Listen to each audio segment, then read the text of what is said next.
This is our session agenda for C1. So first, we'll start with an introduction to WebGrants by showing both WebGrants for students and WebGrants for institutions. Next, we'll discuss Cal Grant reports and explain how to download them. And then finally, we'll round off this session with the various Cal Grant tools, where we'll talk about G21 and MG21, some Excel templates, and other helpful tools. So let's begin with the first topic of this session, Introduction to WebGrants for Institutions. So we want to highlight our WebGrants for students.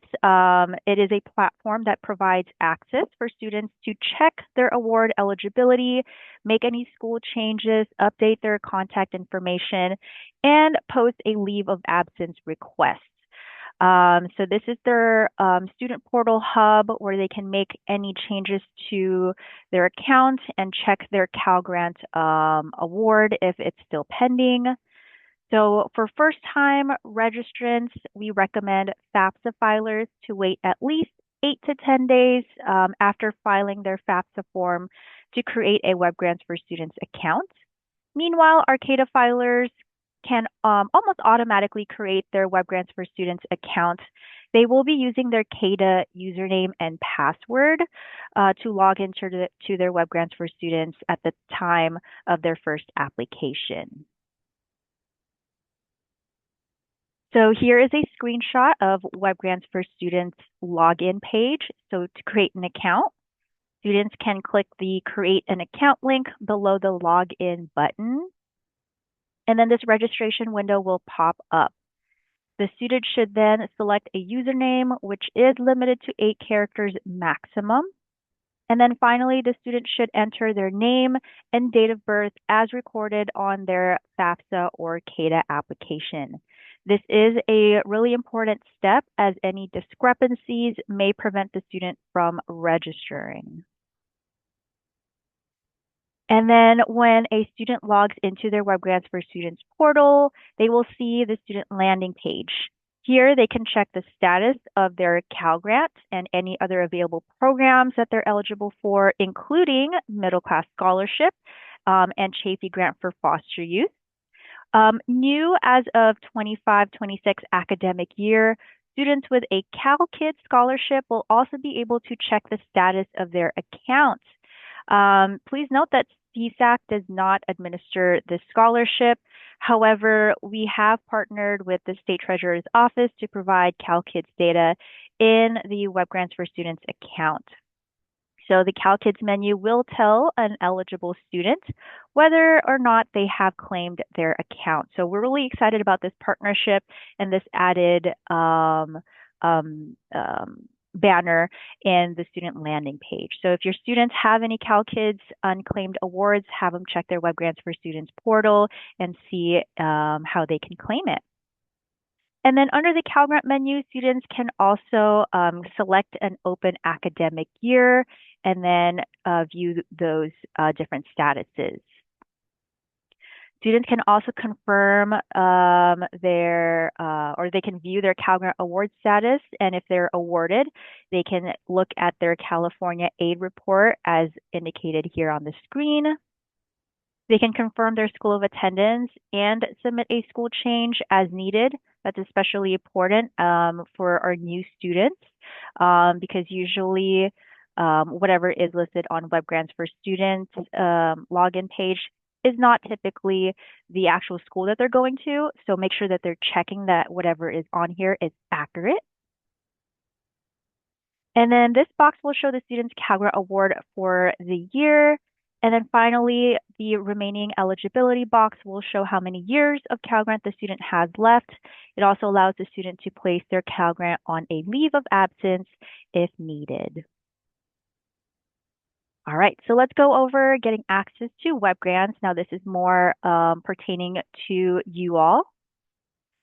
So to give a little bit of context, WebGrants for Institutions is CSAC's web-based grant management platform for high schools, colleges, local education agencies, and other organizations. And there are 3 different user types. So the first one here is an authorized official, or internally we call AO. The authorized official is typically an administrator at an institution, school, or organization. This might include the school principal, the dean, director, or the president. The authorized official will designate the system administrator for their own campus or organization. Now, the authorized user will not have an active user account in WebGrants. They're just the ones who are designating the system administrator. So now we have the system administrator, or SA. These are the individuals who manage the WebGrants access on behalf of their campus or organization. Now, each high school or college is limited to 2 system administrators, while a county or district is limited to 5. WebGrants system administrators can add, change, and deactivate user IDs for their campus or organization, and they can also manage read and write access to each section of WebGrants, such as Cal Grant or Middle Class Scholarship.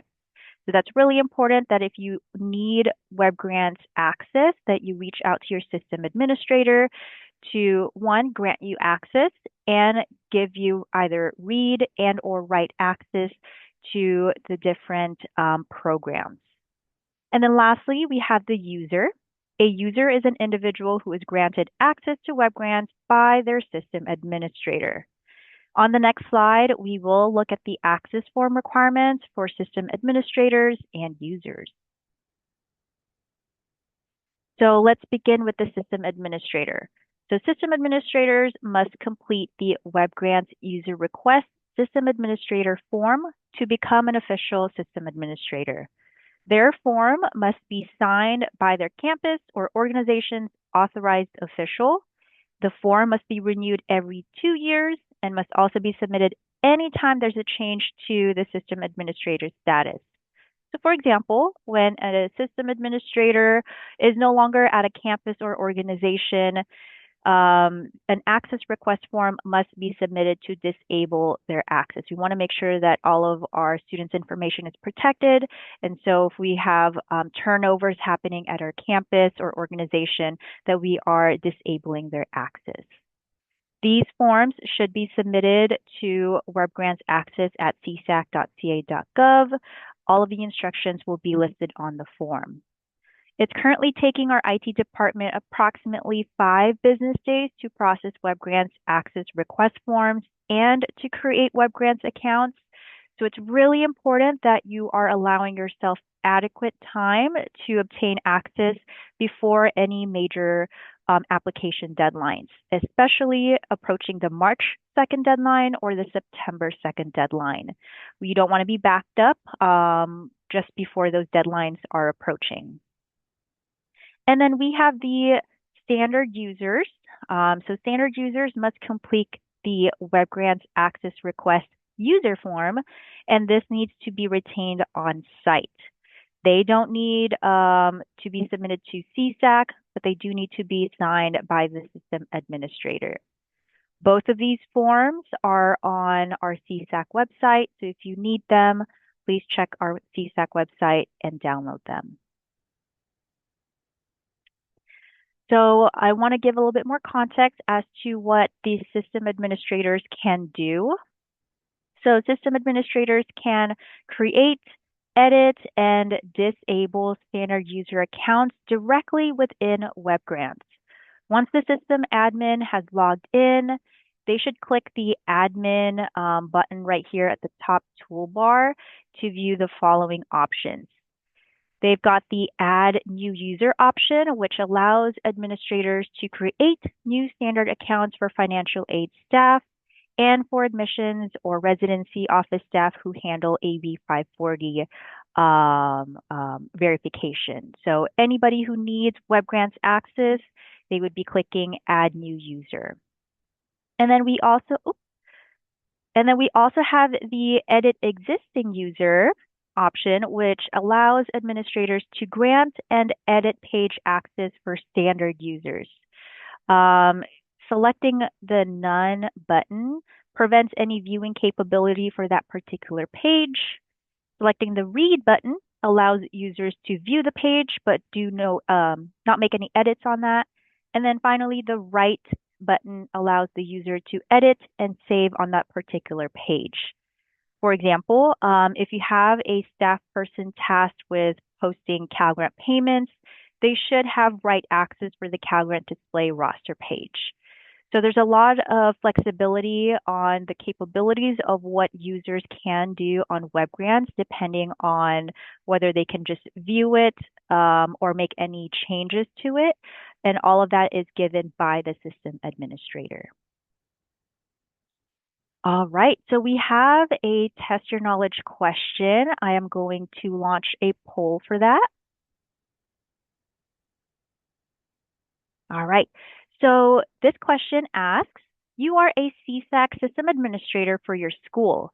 One of your analysts has accepted a job in another department and will no longer require access to WebGrants. How will you disable their access?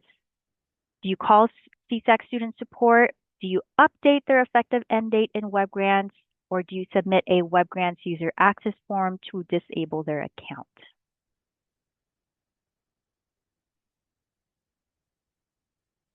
All right, most of you know this. All right, perfect. I'm going to end the poll and share the results. So we're a little 50-50 on here. So there's a little bit of misconception of updating their effective end date. That would be helpful. Let me show you the answer.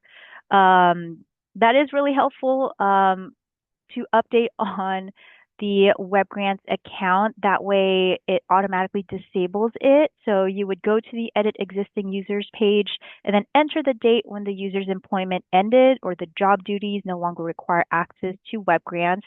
And then WebGrants will do its magic and then terminate their access to whatever they had access before. So good. We are a little split on that. The correct answer is B. All right. Let's do another question. Let me go back and launch the second poll. Okay, so now question is, your school's WebGrants system administrator is retiring. How should you notify CSAC of their departure? Should you be calling us in? Should you be inviting us to the retirement party, which we're currently having right now for one of our CSAC staff? Or should you submit a WebGrants user access form to disable their system administrator's account? All right. Most of you got this. Good job. All right, I'm going to end the poll and share the results. So the correct answer is C, which majority of you did get. Good job. So the answer is submit a WebGrants user access form to disable their system administrator's account. If a system administrator's account is disabled, your authorized official should also designate a new system administrator if there isn't one already. Good job, everybody. Thank you for participating in our polls. All right. So again, if you are having any turnovers at your institution that you are getting those WebGrants access ahead of time before any major deadlines come up on the calendar. All right, let's move on to the information screens on WebGrants. All right, so in the student information menu screen under the Cal Grant section, you will see the links available to you, which might include the award summary, award detail, demographics, student payment history, California aid report, grant record change or G21, and the grant application or MG21 screen.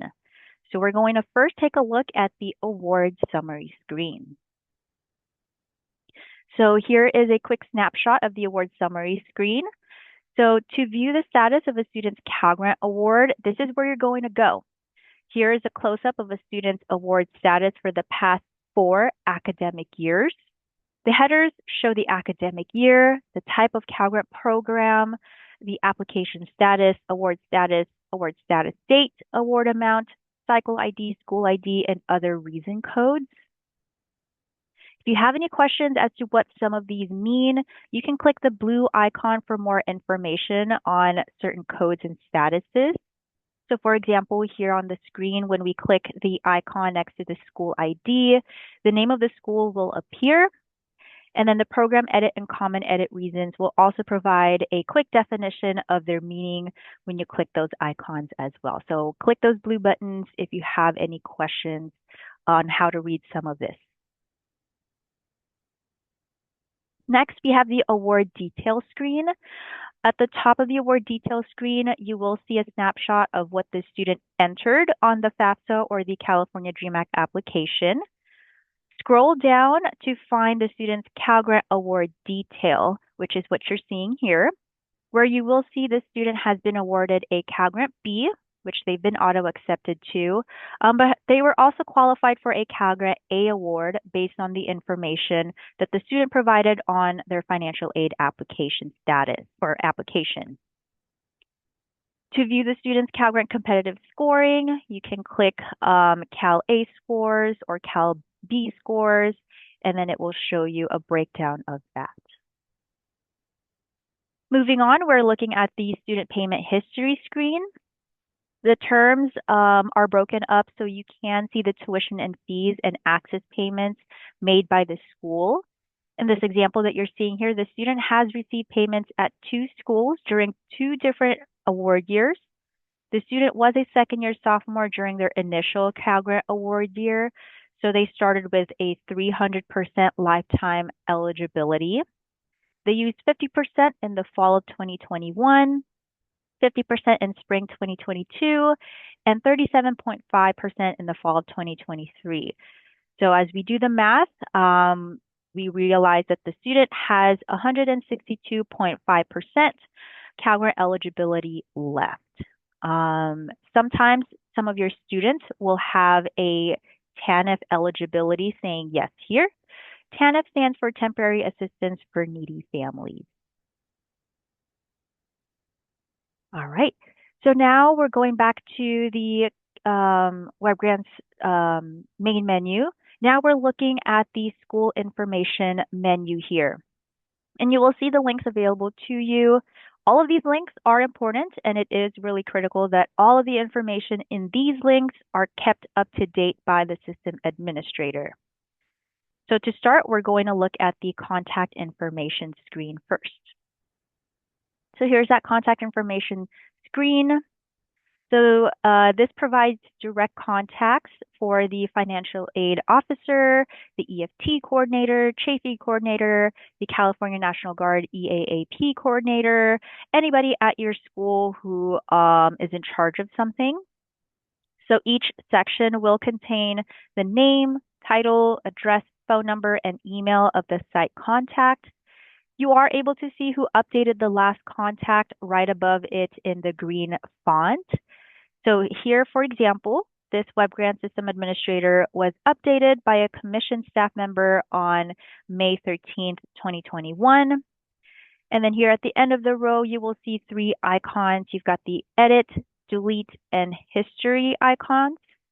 When you select edit, a second box will come up, giving you the opportunity to update the information displayed on this screen. One thing to note that the phone number field doesn't have a room to add an extension number, so you can use the comments field to notate a phone extension if there is one. Now, once you've updated the information, remember to save the update so it's saved in the system. And it's very important to keep all of the contacts up to date so that the commission is able to contact the appropriate person when necessary. Sometimes when we need to contact a person, we go to the screen and we look up who is the coordinator for EFTs, for example, and then we contact that person. So make sure everything is up to date. And then did you know institutions are required to notify CSAC when there is a change in school leadership, such as the CEO or the president? All right, next screen is the college cost estimate form. So you can submit your college cost estimate forms online on WebGrants for institutions. Every September, financial aid administrators must review and, if necessary, revise their school's college cost estimate information. Typically, the commission processes new entitlement Cal Grant awards in November, and then we use the college cost information to determine the financial need and the award amounts for Cal Grant applicants. So it's really important that you have this up to date so we are accurately giving the award to our students based on your information. Now, if the information is not received by the final deadline, this college cost estimate form, the commission will use the prior year reported figures, which might be outdated and could be a disadvantage for some of our students when determining their financial need at your school. In a typical year, the college cost estimates are due in October. We do send a communication about that, so please make sure you are subscribed to our listserv so you are up to date with any communication we send out, especially with changes to our deadlines. All right, moving on. We are moving on to our next topic, which is Cal Grant reports. Here is an overview of some of the more common college reports and their descriptions. I'm not going to read everything, but you can see here on the screen there's many. So some reports are generated automatically, while other reports provide feedback on the status of the transactions that were submitted through a batch upload. So for example, after submitting payments via the grant roster batch upload process, using our template, reports such as the accept reject report are generated to inform campuses which of their payments were successful or were rejected. And then similarly, the education level verification accept reject report informs schools which of the EL verification submitted by the campus via the EL verification template batch upload either passed or fail. So those are important to just double check to make sure that whatever you are submitting to us are being accepted, or if they did fail, make those adjustments if you need to submit another batch. And then here's another screen to show you more reports. So we really recommend that you look through all of these reports to familiarize yourself with them. Two things that I will highlight here are the unclaimed awards, first of all. So this lists students with no reported payments from any of the schools listed on their application. So if they are due to receive a Cal Grant award and they haven't, this is a great report to pull up so you can assist the student or the schools with claiming awards for their students. And then the second report I wanted to highlight is this monthly payment activity report. Especially as we are nearing year-end reconciliation, the monthly payment activity report itemizes the fund advances, reconciled transactions, and supplemental payments. So make sure everything is accurate and up to date using that monthly payment activity report. We do have a step-by-step video on how to use some of these reports, so make sure you check out that hyperlink listed on the slide if you need additional help with how to read and use these reports. All right, so how do you download these reports? As a financial aid administrator, there are many WebGrants reports to assist you in your job, as you just saw. So here, once you've logged into your WebGrants account, you'll go to WebGrants. Under the Cal Grant menu, click Data Transfer, and then click Report Download. And then you'll see all of the different reports available to you. So here is the report download screen.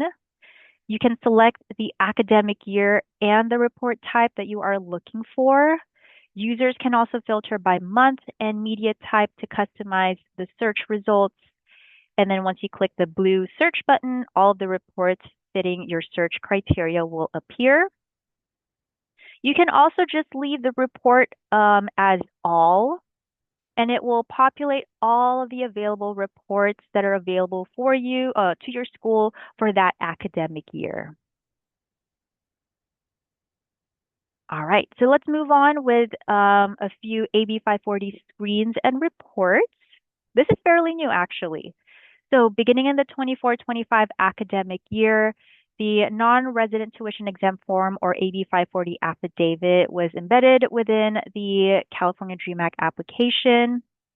Assembly Bill 1540 amended Education Code Section 68130.5, and it requires community colleges and CSUs to accept the AB 540 affidavit provided by students to CSAC on their California DREAM Act application, and to share the affidavit with any departments within the institution that requires an affidavit.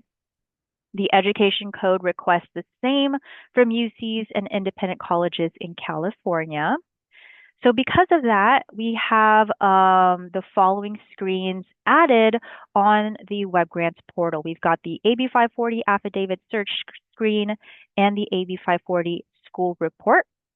We'll talk about these screens in more detail over the next 2 slides. And just as a reminder, CSAC does not make AB 540 eligibility determinations. Any information provided on this screen and the report is intended to help colleges in making AB 540 eligibility determinations. Any additional documentation to substantiate AB 540 eligibility is determined by the college at their discretion. All right, so starting with the AB 540 affidavit search screen, users can search for individual student affidavits by the student's DREAM Act ID, their name, their date of birth, or email address.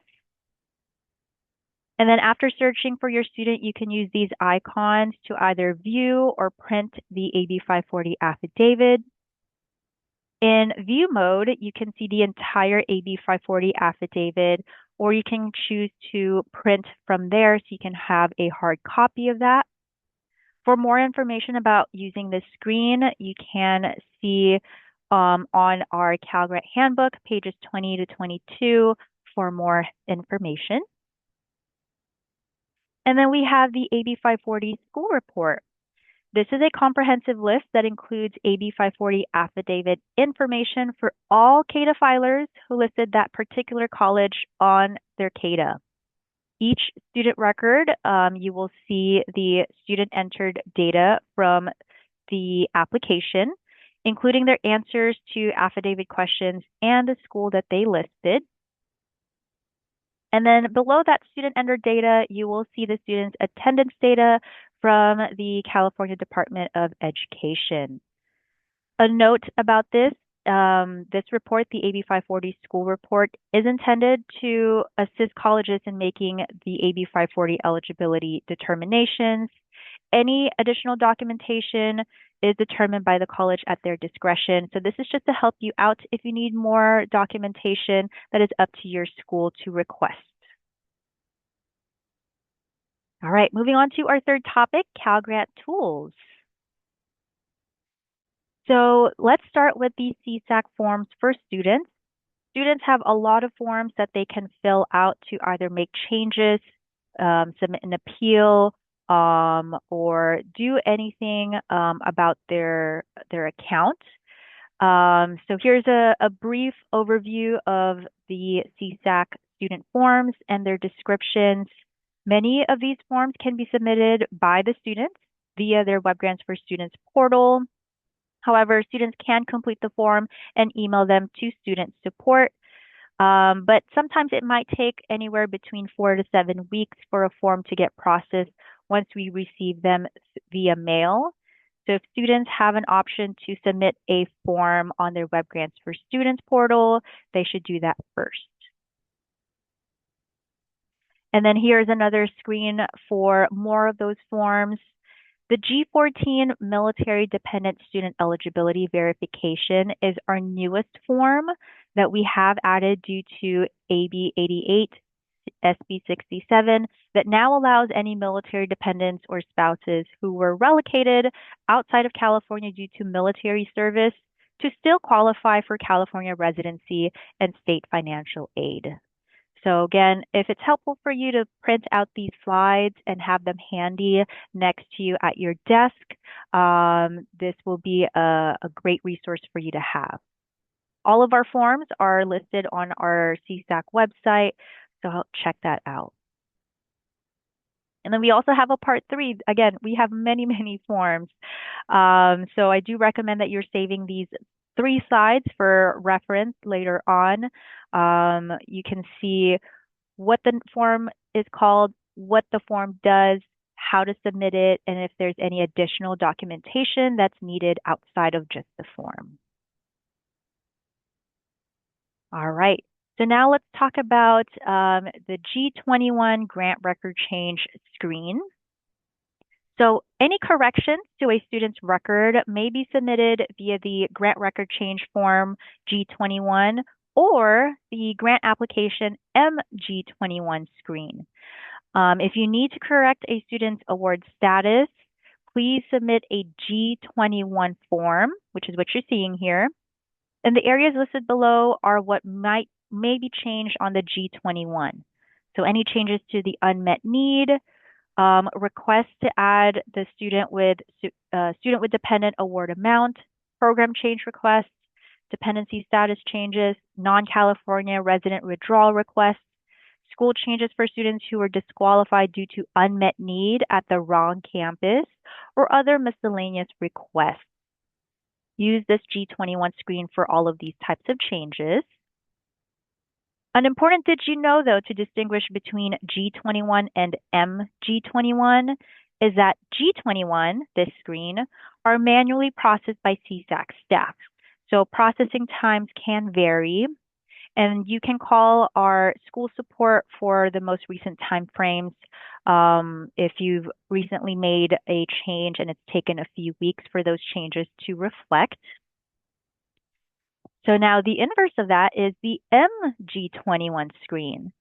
So the grant application MG21 screen allows institutions to view student information used in Cal Grant awarding and make some changes in real time, bypassing the need to submit a grant record change G21 form to CSAC. Any changes schools need to make on the ICER data after the student has been awarded will be reported here. So the first set of information is the application details, which shows the student's demographic information, award status, dependency and marital status, and GPA records. Using this MG21 screen, schools can make changes to the term, the housing status, high school graduation date, domestic partnership, and SWD status. That's usually a common question that we get if schools need to make changes to a student's SWD status. You go to the MG21 screen to make those changes. And the second set of information towards the bottom of the MG21 screen is where we'll find the financial information section. So schools can make the following edits: total income, net worth, unmet need, student aid index, and the family size. Changes should be consistent with the most recent ICER on file. Submitted information will be used to reprocess students for Cal Grant awarding purposes. And then after making those changes to a student's information, we recommend that you use the comment section at the bottom to notate any of the edits made.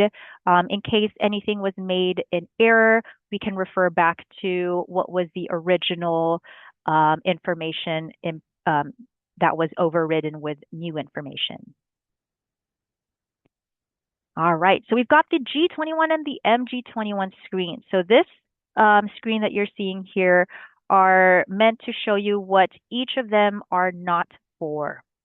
So you should not be submitting a G21 or an MG21 if you're verifying education level. Instead, schools should verify a student's education level on the display roster page. Don't use the G21 and MG21 screens if you are doing a professional judgment on a competitive awardee. Instead, schools should make correction to students' application before the C1 or C2 award cycles. Don't use the MG21 or G21 screens if you are withdrawing ineligible students after payment or adjustment has already been posted. Instead, back out all of your transactions before submitting a G21. And then don't use these screens if you are withdrawing a graduating student or a graduated student. Instead, use the SR adjustment code on the display roster. And then finally, don't use the G21 and MG21 screens if the student is not eligible for transfer entitlement. What you can do instead is you can report IT on the display roster page. All right, so now let's talk a little bit about the different Excel templates that WebGrants has and all the other helpful tools. So here are the other helpful Excel templates on WebGrants. You can find all of these in the tools section of WebGrants located in the top right corner of the screen. Most of the Excel templates you see on this screen formats the data file into a Microsoft Excel spreadsheet, such as the Excel grant roster template, Excel reconciliation template, Excel EL verification, and Excel enclave awards template. The roster data file compare tool compares two roster data files to show you any changes between the two, and we'll actually demonstrate that tool in the next couple of slides. And then finally, that last Excel template there, the non-SSN GPA template, will create a Microsoft Excel file for GPAs and then save it in the proper format so you can upload that into WebGrants. All right, so this is the roster data file compare tool. I think this is really helpful, especially if you're working with multiple rosters and you need to see the difference between them. So as the name suggests, the roster data file compare tool allows you to compare changes from two different rosters. So typically you will use this for last week's roster and this week's roster. One of the most useful features of this tool is that it can be used to identify newly awarded students from week to week. So here are the steps on how to use this roster data file compare tool. So first, you'll navigate to the WebGrants report download screen, and you'll navigate through CalGrant, data transfer, and report download. And then from there, you can download two different grant roster files you want to compare. So again, typically last week's roster and this week's roster. Next, you'll open this roster data file compare tool. Again, this is found in the Tools tab in the upper right corner of WebGrants. You'll click Select Old File button and choose that first or older saved roster from your computer location, and then you'll do the same for that newer file. Notice that the record counts for each file will populate beneath the results window, so you can see there are some changes that's happened between the two files. And then lastly, click the Compare button to compare those two rosters. The compared records will be loaded into the third box to the right, and then any differences between the two of them will display underneath the window as total records, anything that were changed, and any new records on there. So you can save this roster comparison as a data file for your records so you can compare. If you're interested in learning more about the roster data file compare tool, we do have a video about this on our training videos webpage. So make sure you're checking out our training videos webpage in case you have any questions on the certain features on WebGrants. We have many tutorials for you there. So next, let's talk about the award status extract, which helps school identify their students on their campuses. It is a two-step process. The first step is the school will need to create an upload file that will contain the social security numbers or the GMAC IDs of students that are either on their campus or have signed an intent to enroll paperwork. Once that file has been created, the school can submit the file using our data transfer menu on WebGrants. And then once that's been submitted over the following weekend, WebGrants will process that file. Once that file has been processed on Monday morning, the school can access our report download feature and access two separate files. The files are the awarded and the not awarded files, which I'll show you in the next slide. But the award file will show all students that currently have a CalGrant award. And then from there, the school can utilize the award response file to generate a batch school change file. So this is what that award status extract response files looks like. So again, these are all feedback reports that is generated at the end of the month after an institution uploads a formatted award status extract file of students' social security number or DREAM Act ID numbers.